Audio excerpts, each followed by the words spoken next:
வணக்கம் ஜோதி நண்பர்களே. தமிழ் புத்தாண்டு வருட ராசி பலன்கள். தமிழ் வருடங்கள் மொத்தம் 60. அதில் 38வது வருடமாக இந்த தமிழ் வருடம் ஆரம்பிக்குது. இந்த தமிழ் வருடத்தினுடைய பெயர் குரோதி. இந்த பெயரினுடைய அர்த்தமே இந்த ஆண்டு எப்படி இருக்கும் அப்படிங்கிறத நமக்கு உணர்த்துது.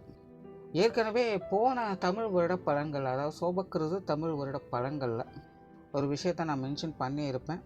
அதாவது இனி அடுத்தடுத்து வரக்கூடிய ஆண்டுகள் கொஞ்சம் கொஞ்சமாக மோசமாகிக்கிட்டு இருக்கும் அப்படிங்கிறத. ஸோ அதனுடைய தொடக்கம் தான் இந்த குரோதி தமிழ் வருடம் அப்படிங்கிறத புரிஞ்சுக்கணும்.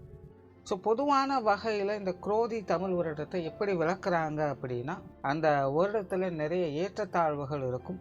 எல்லா விஷயங்களுமே இரட்டைத்தன்மையோடைய வேலை செய்யும். சரின்னும் எதையும் எடுத்துக்க முடியாது, தவறு அப்படின்னும் எதையும் எதிர்க்க முடியாது.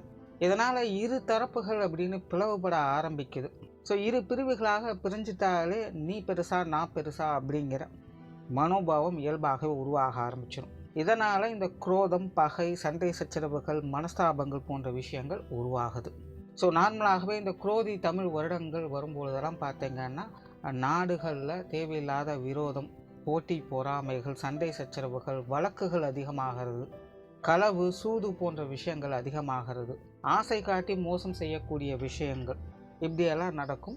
இது ஒரு பக்கம் நடக்க, நல்ல விஷயங்கள் அப்படிங்கிறதும் சைலண்ட்டாக கண்ணுக்கே தெரியாமல் ஒரு பக்கம் நடந்துக்கிட்டு தான் இருக்கும் அப்படிங்கிறதையும் சொல்கிறாங்க. அது வெளிப்படையாக தன்னை வெளிக்காட்டி கொள்ளாது. அது ஏன் தன்னை வெளிக்காட்டி கொள்ளாமல் இருக்குது அப்படின்னா, இரு பிரிவுகள் ஏற்படும் பொழுது மோசமான குணம் படைத்தவங்க அதைய வச்சு மிஸ்யூஸ் பண்ணவும் ஆரம்பிச்சிடுவாங்க. ஸோ நல்ல விஷயங்கள் அப்படிங்கிறது இந்த காலகட்டங்களில் வெளிப்படையாக இருக்காது. அது ஒரு மறைபொருளாகத்தான் செயல்படும் அப்படிங்கிறத குறிப்பிட்றாங்க. அதனால் இந்த காலகட்டங்களில் கண் முன்னாடி பார்க்குறதையும் கேட்குறதையும் வச்சு எந்த ஒரு விஷயத்தையும் அவசரமான முடிவு எடுத்துறாதீங்க. பொறுமை, நிதானம், பகுத்தாராயக்கூடிய திறன் இந்த காலகட்டங்களில் எல்லாருக்குமே தேவைப்படக்கூடிய ஒரு விஷயமாக இருக்குது. ஆல்ரெடி பொதுவான நாட்டு நடப்பின் வகையில் இது எல்லாமே போன ராகுகேது பேச்சிலேருந்தே நடக்க ஆரம்பிச்சிருச்சு.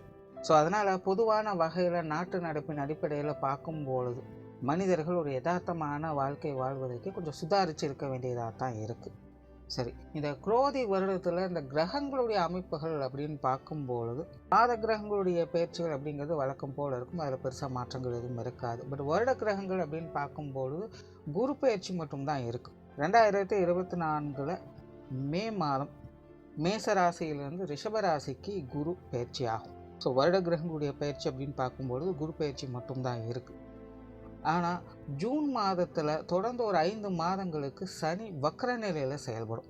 அதாவது சனி கும்ப ராசிக்குள்ளேயே வக்ர நிலையை அடையுது. அது போக இந்த ராகு கேதுக்களுடைய சஞ்சாரம் இந்த வருடம் முழுவதுமே மீனத்திலையும் கன்னியிலையும் இருக்கும். ஸோ இந்த அமைப்புகள் தான் ஒவ்வொரு ராசிகளுக்கும் ஒவ்வொரு விதமான மாற்றங்களை ஏற்படுத்தும். அது என்ன அப்படிங்கிறத நீ மேற்கொண்டு பார்க்கலாம். விருச்சிக ராசிக்கு இந்த குரோதி தமிழ் வருடம் பல வகைகளையும் சாதகமான நிலைகளையே காட்டுது. இந்த வருடம் உங்களுடைய ராசிக்கு சப்தமஸ்தானத்திலிருந்து குருவனுடைய பார்வையை முழுமையாக கிடைக்கப்பெற்று வருவீங்க. அடிஷ்னலாக உங்களுடைய ராசிக்கு 11ஆம் இடத்துல கேதுவனுடைய பார்வையும் கிடைக்குது. அதாவது கேதுவனுடைய பார்வை ராசிக்கும் கேதுவுக்கும் குருவனுடைய பார்வையும் கிடைக்கப்பெறுது. அண்ட் உங்களுடைய முயற்சி ஸ்தானத்திற்கும் குருவனுடைய பார்வை முழுமையாக கிடைக்கப்பெறுது. இதுதான் கூடுதல் ஸ்பெஷல். எந்த ஒரு டிஸ்டர்பன்ஸும் இல்லாமல் முழுமையாக அந்த குருவினுடைய பார்வை கிடைக்கப்பெறுது. குரு பார்வை கோடி நன்மை அப்படிங்கிறது பழமொழி. ஸோ எப்போவுமே இந்த குருவினுடைய பார்வை ஒரு ராசிக்கு ஒரு லக்னத்துக்கு கிடைக்குது அப்படிங்கும்போது அந்த ராசியினுடைய அம்சம், அந்த லக்னத்தினுடைய அம்சம் சிறப்பாக வேலை செய்யும். ஸோ விருச்சிக ராசிக்காரங்களுடைய பொது குணம், விருச்சிக லக்னக்காரங்களுடைய பொது குணம் அப்படின்னலாம் சொல்லியிருப்போம். அதெல்லாம் பார்த்திங்கன்னா இந்த வருடம் உங்களுக்கு முழுமையாக வேலை செய்யும்.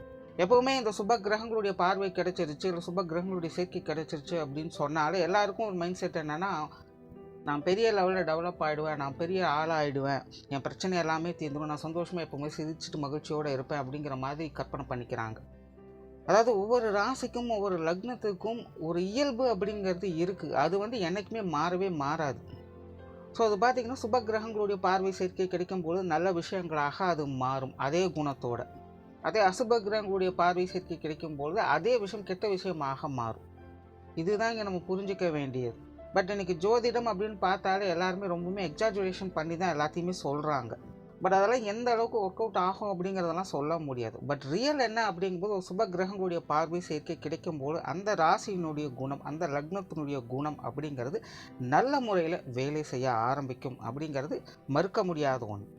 காலச்சக்கரத்தின் அடிப்படையிலேயே பார்த்தீங்கன்னா விருச்சிக ராசி, விருச்சிக லக்னம் அப்படிங்கிறது மறைப்பொருளான ஒரு விஷயம்தான். அந்த ராசியினுடைய சின்னமே பார்த்தீங்கன்னா தேல் வச்சுருப்பாங்க. தேல் எப்பவுமே பாறைகளுக்குள்ளும் இல்லை மறைப்பொருளான பொந்துகள் மாதிரியான இடங்களுக்குள்ளும் மறைஞ்சு தான் வாழும், வெளி உலகத்துக்கு தெரியாது. ஸோ அது எப்போவுமே தான் உண்டு, தன்னுடைய வேலை உண்டு அப்படின்னு அமைதியாக நிம்மதியாக தன்னுடைய வாழ்நாளை கழித்து கொண்டு இருக்கும். யாராவது அதை டிஸ்டர்ப் பண்ணாங்க அப்படின்னா அப்படிங்கும்போது தான் அதுக்கும் பிரச்சனையாகும், மற்றவங்களுக்கும் பிரச்சனையாகும். அதனால தான் இந்த விருச்சிக ராசி, விருச்சிக லக்னக்காரங்களுக்கெல்லாம் பார்த்தீங்கன்னா சொசைட்டிலேருந்து எப்போவுமே ஏதாவது ஒரு பிரச்சனை வந்துக்கிட்டே இருக்கும். வெளி உலகத்தை சார்ந்தவங்க, சொந்த பந்தங்க, பக்கத்தில் இருக்கிறவங்க எல்லாருமே பார்த்தீங்கன்னா இவங்களை ஏதாவது ஒரு குறை சொல்லிக்கிட்டே இருப்பாங்க. ஆனால் ஒரு விஷயத்தை நல்லா நோட் பண்ணி பார்த்தோம்னா தெரியும், இந்த விருச்சிக ராசி, விருச்சிக லக்னக்காரங்களை யாரெல்லாம் எப்படியெல்லாம் குறை சொல்லிக்கிட்டு இருக்கிறாங்களோ அந்த குறைகள் சொல்கிறவங்களுக்கே திரும்பவும் போய் சேரும். என்ன அதுக்கு கொஞ்சம் டைம் எடுக்கலாம், அவ்வளோதான். இதுதான் இந்த ராசியினோட ஒரு பெரிய சூட்சமே. யாரும் டிஸ்டர்ப் பண்ணாத வரைக்கும் யாருக்கும் எந்த ஒரு பிரச்சனையுமே கிடையாது. டிஸ்டர்ப் பண்ண ஆரம்பிச்சிட்டாங்க அப்படின்னா அது அவங்களுக்கும் பிரச்சனை, டிஸ்டர்ப் பண்ணுறவங்களுக்கும் பிரச்சனை. ஸோ இதெல்லாம் பார்த்திங்கன்னா ஒரு ஜென்ரலான ராசி லக்னத்தினுடைய அமைப்பு.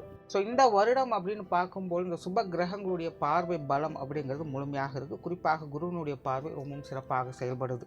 ஸோ விருச்சிக ராசிக்காரங்க இந்த வருடம் தாங்கள் எடுத்த காரியங்கள் திறமாக செய்து முடிப்பாங்க. மனதில் தன்னம்பிக்கையும் தைரியம் அதிகரிக்கவே செய்யும். மற்றவங்களால் இருந்து வந்த தொந்தரவுகள் அப்படிங்கிறது குறைய ஆரம்பிக்கும்.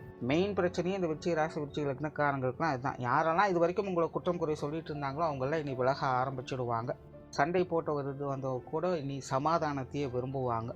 மனசில் ஒரு வித உற்சாகம் பெருக்கும். திரும்பவும் உங்களுடைய பழைய நல்ல வாழ்க்கையை திரும்பி பார்க்கக்கூடிய ஒரு வாய்ப்புகள் கிடைக்கும். பரவாயில்லப்பா, எவ்வளோ நாள் கஷ்டப்பட்டாலும் மனசு வேதனைப்பட்டாலும் நொந்தாலும் இப்போ நான் கொஞ்சம் கரெக்டாக இருக்கேன் அப்படின்னு சொல்லக்கூடிய நிலை அப்படிங்கிறது உங்களுக்கு உருவாகும்.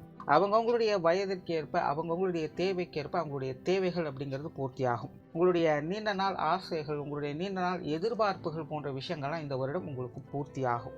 ஆன்மீக ரீதியான விஷயங்கள் ஈடுபாடுகள் அதிகரிக்கும். குறிப்பாக இந்த ஆன்மீக பலம் அப்படிங்கிறது விருச்சிக ராசிக்காரங்களுக்கு முழுமையாக செயல்படுது. அதை பற்றி ஏற்கனவே ஆத்ம பலம் பெறும் விருச்சிக ராசி அப்படிங்கிற ஒரு பதிவு போட்டிருக்கேன். பார்க்காதவங்க சேனல் செக் பண்ணி பாருங்கள். எல்லா விஷயங்களும் ஏன் எப்படி அப்படிங்கிறத டீட்டெயிலாக சொல்லியிருப்பேன். மெயினாக இந்த விருச்சிக ராசிக்காரங்களுக்கு இந்த வருடம் ஆன்மீக பலம் அப்படிங்கிறது கொஞ்சம் அதிகமாக தேவைப்படவும் செய்யும். ஸோ முடிஞ்ச அளவுக்கு இந்த ஆலய வழிபாடுகள், தெய்வ வழிபாடுகள் போன்ற விஷயங்கள் உங்களுக்கு தெரிஞ்ச முறையில் நம்பிக்கையோடு செஞ்சுட்டு வர்றது நல்லது. அல்லது உங்களுடைய இஷ்ட தெய்வங்களை, குல தெய்வங்களை பிரார்த்தனை செஞ்சுட்டு வர்றது நல்லது. அதாவது இது எல்லாமே உங்களுடைய மன அமைதிக்கும் உடல் வலிமைக்கும் உறுதுணையாக இருக்கும். குடும்பத்தில் சுப விசேஷங்கள் மற்றும் சுப காரியங்கள் போன்ற விஷயங்கள்லாம் எதிர்பார்க்கலாம். உற்றார் உறவினர்கள், நண்பர்கள் சார்ந்த விஷயங்கள் எல்லாத்துலேயும் பழக்க வழக்கங்கள் அப்படிங்கிறது இனி சாதகமாகவே இருக்கும். இது வரைக்கும் விருச்சிக ராசிக்காரங்ககிட்ட, விருச்சிக லக்னக்காரங்ககிட்ட எல்லாருமே கொஞ்சம் வேண்டா வெறுப்பாகவே செயல்பட்டுட்டு வந்திருப்பாங்க.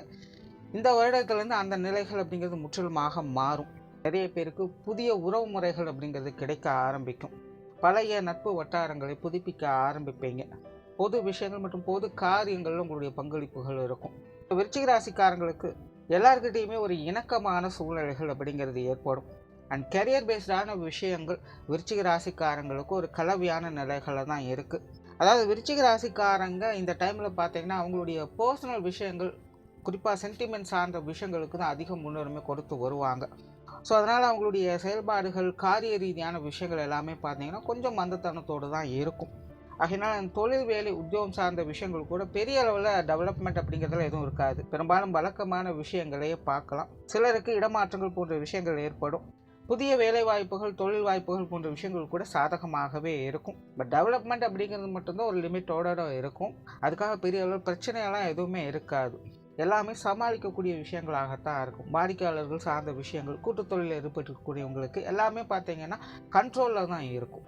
அண்ட் வெளியூர் மற்றும் வெளிநாடு சம்மந்தப்பட்ட விஷயங்கள் கூட இந்த வருடம் உங்களுக்கு சாதகமாகவே இருக்கும். குறிப்பாக கடந்த சில வருடங்களாகவே வெளியூர் மற்றும் வெளிநாடு சம்மந்தப்பட்ட விஷயங்கள் ஒரு இக்கட்டான சூழ்நிலைகள் சிலருக்கு ஏற்பட்டிருக்கலாம். அந்த மாதிரியான சங்கடங்கள், மனக்கவலைகள், வருத்தங்கள், ஏமாற்றங்கள் போன்ற விஷயங்கள்லாம் இனி உங்களுக்கு விலக ஆரம்பிக்குது. ஸோ இந்த வெளியூர் வெளிநாடு சம்பந்தப்பட்ட விஷயங்கள்லாம் இனி சாதகமான பலன்களை எதிர்பார்க்கலாம். பொருளாதார ரீதியான விஷயங்கள் முன்னேற்றம் கொடுக்கக்கூடிய வகையில் இருக்குது. கண்டிப்பாக இந்த வருடம் உங்களுடைய சேமிப்புகள் உயர ஆரம்பிக்கும். ஏதாவது ஒரு வகையில் வருமானம் அப்படிங்கிறது நிச்சயமாக ஏற்படும். பொருளாதார ரீதியாக இழந்தவற்றை மீட்டெடுக்கக்கூடிய வகையில் நிறைய பேருக்கு வாய்ப்புகள் உருவாகும். ஏன்னா கடந்த ஒரு 2-3 வருடங்களுக்குள்ளே பார்த்தீங்கன்னா இந்த விருச்சிக ராசிக்காரங்களுக்கு தேவையில்லாத விரயங்கள், செலவுகள், மற்றவங்களால் ஏற்பட்ட தேவையில்லாத பொருளாதார விரயங்கள், இந்த மாதிரியான சமாச்சாரங்களும் கொஞ்சம் அதிகமாக இருக்கும். இப்போ அந்த மாதிரி இழந்த பொருளாதாரத்தை மீட்டெடுக்கக்கூடிய தன்மைகள் இந்த வருடம் உங்களுக்கு உண்டு. பொருட்கள் வாங்கல் விஷயங்கள் அனைத்துமே திருப்திகரமாக இருக்குது. கடன் சம்பந்தப்பட்ட விஷயங்கள் கூட உங்களுக்கு சாதகமாகவே இருக்கும். சொத்து சுகங்கள் மற்றும் வாகன ரீதியான விஷயங்களில் கொஞ்சம் கவனம் தேவை. நிறைய பேருக்கு இந்த வீடு, நிலம், பூமி, வாகனம் ரீதியான விஷயங்களில் நிறைய மாற்றங்கள் அப்படிங்கிறது ஏற்படுறதுக்கும் வாய்ப்புகள் இருக்குது. நிறைய பேர் வீடு மாறலாம், இல்லை இடம் மாறி இருக்கலாம், இல்லை ஏதாவது ஒரு நிலத்தையோ வீட்டையோ கொடுத்துட்டு புதிதாக வாங்கலாம், இல்லை வாகனத்தை பழைய வாகனங்களை கொடுத்துட்டு புதிதாக வாங்கலாம். இந்த மாதிரி சொத்துக்கள் வகையில் மாற்றங்கள் அப்படிங்கிறது ஏற்படும். பட் அந்த மாதிரியான விஷயங்களை கொஞ்சம் கவனமாக செயல்படுங்க. அதாவது இந்த விஷயங்கள் உங்களுக்கு ஆதாயம் அப்படிங்கிறது நிச்சயமாக உண்டு. பட் அதே அளவுக்கு அலைச்சலும் இருக்கவே செய்யும். ஆகையினால கொஞ்சம் நிதானித்து செயல்பட்டு வருவது இந்த அசட் சம்பந்தப்பட்ட விஷயங்கள் சாதகமாக இருக்கும். அதே போல் உடல்நலம் சார்ந்த விஷயங்களும் அப்படித்தான். ஒரு பக்கம் பாசிட்டிவான விஷயங்கள் இருக்குது. பட் அதே நேரம் இன்னொரு பக்கம் பார்த்தீங்கன்னா சில தொந்தரவுகள் அப்படிங்கிறதும் இருக்கவே செய்யும். குறிப்பாக மன ரீதியான சின்ன சின்ன கவலைகள் அப்படிங்கிறது அவ்வப்போது வந்து போகத்தான் செய்யும். ஏன்னா விருச்சிகத்தினுடைய இயல்பே அதுதான், சாட்டிஸ்ஃபை அப்படிங்கிறதே ஆகாது. ஸோ என்ன தான் நல்ல விஷயங்களே நம்மளை தேடி வந்துட்டாலும் சரி, அந்த நேரத்துக்கு சிரிச்சுட்டு சந்தோஷமாக இருந்துட்டு அதுக்கப்புறம் சரி அவ்வளோதானா அப்படிங்கிற மாதிரி அப்படியே டவுன் ஆயிடுவாங்க. பட் இப்போ கிரக அமைப்புகளும் அப்படி தான் இருக்குது. ஒரு சில பாசிட்டிவும் இருக்குது, இன்னொரு சில நெகட்டிவும் இருக்குது. ஸோ உடல்நலம் சார்ந்த விஷயங்கள் அப்பப்போ கொஞ்சம் கேர் எடுத்துக்கோங்க. குடும்ப விஷயங்கள், காரியங்கள் இந்த வருடம் சாதகமாகவே இருக்குது. குடும்பத்திலிருந்து வந்த சின்ன சின்ன மனக்குறைகள், சங்கடங்கள், கருத்து வேற்றுமைகள் போன்ற விஷயங்கள்லாம் இந்த வருடம் மாறவே செய்யும். கொஞ்சம் ஏட்டுக்கு போட்டியான விஷயங்கள் அப்படிங்கிறது கண்டிப்பாக குடும்பத்துக்குள்ளே இருந்துக்கிட்டு இருக்கும். குடும்பத்துக்குள்ளே கொஞ்சம் தேவையில்லாத வாக்குவாதங்கள் அப்படிங்கிறது அதிகரிக்கவே செய்யும். பட் இருந்தாலும் பெரிய உள்ள பிரச்சனைகள் அப்படிங்கிறதெல்லாம் எதுவுமே இருக்காது. எல்லாமே சமாளிக்கக்கூடிய விஷயங்களாகவே இருக்கும். குடும்ப விஷயங்கள், காரியங்கள் எல்லாமே பார்த்திங்கன்னா உங்களுக்கு சாதகமாகவே இருக்குது.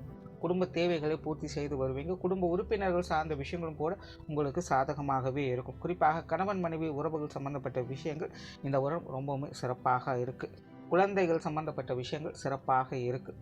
கணவன் மனைவி உறவுகளுக்குள் ஒரு சாதகமான அமைப்புகளை எதிர்பார்க்கலாம். குழந்தைகள் சார்ந்த விஷயங்களில் குழந்தைகளுடைய வாழ்க்கையில் முன்னேற்றங்களை எதிர்பார்க்கலாம். மெயினாக குழந்தைகள் மேலே விருச்சிக ராசிக்காரங்களுக்கு அதிகப்படியான அட்ராக்ஷன் அப்படிங்கிறது ஏற்படும். அதே போல் திருமணம் சார்ந்த விஷயங்கள், புத்திரபாக்கிய அமைப்புகள் இதெல்லாமே கூட உங்களுக்கு ரொம்பவுமே சாதகமாக இருக்குது. ஸோ விருச்சிக ராசிக்காரங்க அவங்களுக்கான குடும்பத்தை உருவாக்கி கொள்ளக்கூடிய வாய்ப்புகள் இந்த வருடம் அதிகமாக இருக்குது. காதல் சம்பந்தப்பட்ட விஷயங்களில் ஈடுபாடுகள் அதிகமாகும். காதல், திருமணம் போன்ற விஷயங்கள்லாம் நல்ல முறையில் கைகூடும். சுருக்கமாக சொல்லணும்னா தம்பதிகள் வகையில் இந்த வருடம் ஒற்றுமை பலப்படவே ஆரம்பிக்கும். பெற்றோர்கள் சார்ந்த விஷயங்கள் இந்த வருடம் கொஞ்சம் கவனமாக இருக்கிறது நல்லது. பெற்றோர்கள் வகையில் கொஞ்சம் தேவையில்லாத அலைச்சல்கள், சிரமங்கள் போன்ற விஷயங்கள் அதிகமாக இருக்கும். குறிப்பாக பெற்றோர்களுடைய உடல்நலம் சார்ந்த விஷயங்கள் கூடுதல் கவனம் எடுத்துக்கங்க. குறிப்பாக 50 வயதுக்கு மேற்பட்ட பெற்றோர்களுக்கெல்லாம் பார்த்திங்கன்னா உடல்நலம் சார்ந்த விஷயங்கள் அப்பப்போ கொஞ்சம் கேர் எடுத்துக்கங்க. ஏற்கனவே ட்ரீட்மெண்ட்டில் இருக்காங்க அப்படின்னா அவங்களுடைய விஷயங்கள்லாம் வழக்கமான சமாச்சாரங்களை சரியாக செஞ்சுட்டு வர்றது நல்லது. ஏன்னா பெற்றோர்கள் சார்ந்த விஷயங்கள் மட்டும் இந்த வருடம் கொஞ்சம் தேவையில்லாத தொந்தரவுகள், அலைச்சல்கள் இருக்கத்தான் செய்யும்.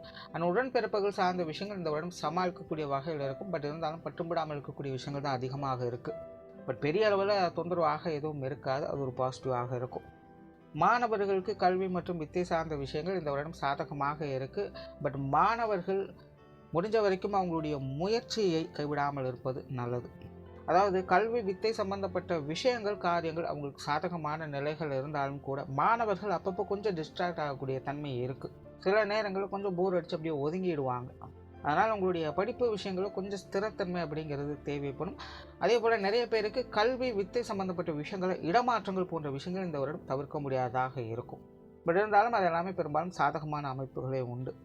ஸோ ஓவராலாக இந்த குரோதி தமிழ் வருடம் விருச்சிக ராசியை பொறுத்த வரைக்கும் பல விதங்களையும் சாதகமான அமைப்புகளையே கொடுக்குது. உங்களுடைய தனிப்பட்ட நிலையில் இருந்து உங்களுடைய எல்லா விஷயங்களும் உங்களால் சாதகமாக செயல்படுத்திக்க முடியும். நன்றி, வணக்கம், வாழ்க வளமுடன்.